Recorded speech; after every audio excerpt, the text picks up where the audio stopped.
Thank you, Program Director. Kuyintokozo enkulu ukuba sihlangane lapha namhlanje sizovula umsebenzi omuhle womphakathi esiwenzelwa uTronox ngokubambisana nomasipala noCOGTA phakathi kwethu amakhosi kanye nezinhlaka zonke zomphakathi. As Umlalazi Municipality, we are honored to have a partner like Tronox who is fully committed in social and economic development.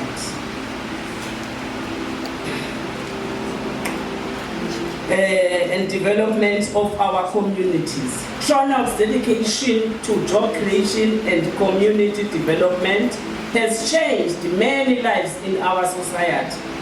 And as the leadership of Umlalazi Municipality, we are humbled and grateful to have them operating in our area. We also to see the Tronox in our area. Thanks very much again.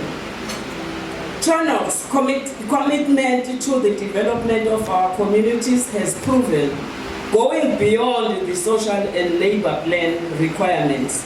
Imisebenzi yenu nokuzinikela kwenu ukhombisa ukuthi abantu bamakhosi nibakhathalele ngokweqiniso nakangakanani. Program Director, ngabe ngenza ukungalungiswa mangingathi makhosi asendlunkulu we have seen uTronox icisheke all areas of Umlalazi. uTronox usesebenze namakhosi amaningana lapha ngaphansi koMlalazi. Umlalazi has got 15 amakhosi, 30 wards, 28 wards, 157 izigodi ngoba nizongizwa kahle uma ngithi izigodi ayengaloku kwama-subwards. Izinto zale lapha omadolobheni lathi nasiphila egodini. Can you imagine if we do have a big municipality like Umlalazi ukuthi ithini into yakhona since esiphila ngama-grants asikwazi ukucollecta i-revenue from our 3 smallanyana towns which we do have in our municipality, such as Umthunzini, Ishowe and Igindlovu. So it is not an easy task for, to give this service delivery to our community. That is why we need more a contribution and a relationship. Nabanye abayofika like uTronox njengoba enzile endaweni yakithi lapha eMlalazi.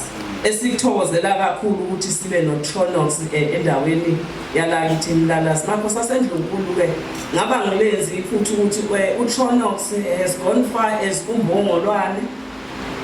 They do have a project in Bongolwane, they do have a project in Vuzane, they do have a project in Osinuzulu and Wamondi. So enabaskethathi njengamanje na. So esikubonga kakhulu ukuthi uma bekhona ngaphansi koMlalazi, they do understand that we do have amakhosi. Ngoba thina sikholelwa ekuthenini without amakhosi we are nowhere. Thina we are only politicians. Asinabo abantu. Amakhosi anabantu. So thina okwethulana ukuthi sibheke ukuthi abantu bamakhosi bayayithola yini i-service delivery. Abantu bamakhosi bayakuthola ukusizakala kulo uholo lwethu. Okwethu ukuthi sithi get more abantu abazoselekelela sihambe endleleni sazi ukuthi i-funding ayikho, siphila ngama-grant. Now amanye conditionally kawuvesane nje uthathe any grant yangala okwenziwa ngala. Unfortunately wena mntama lasi umasipala ojwayele ukuba ukhungathwe ama-floods. So nje that is our big worry and big problem lana nje ama-floods adlalela khona. So kodwa ngosizo lukaCOGTA and other stakeholders siyazama but ke ngiyanitshela nje ukuthi enake because of that what I've said, that is why uTronox is seen all over building houses for those abadinga izindlu because of the floods. Thank you very much, Program Director.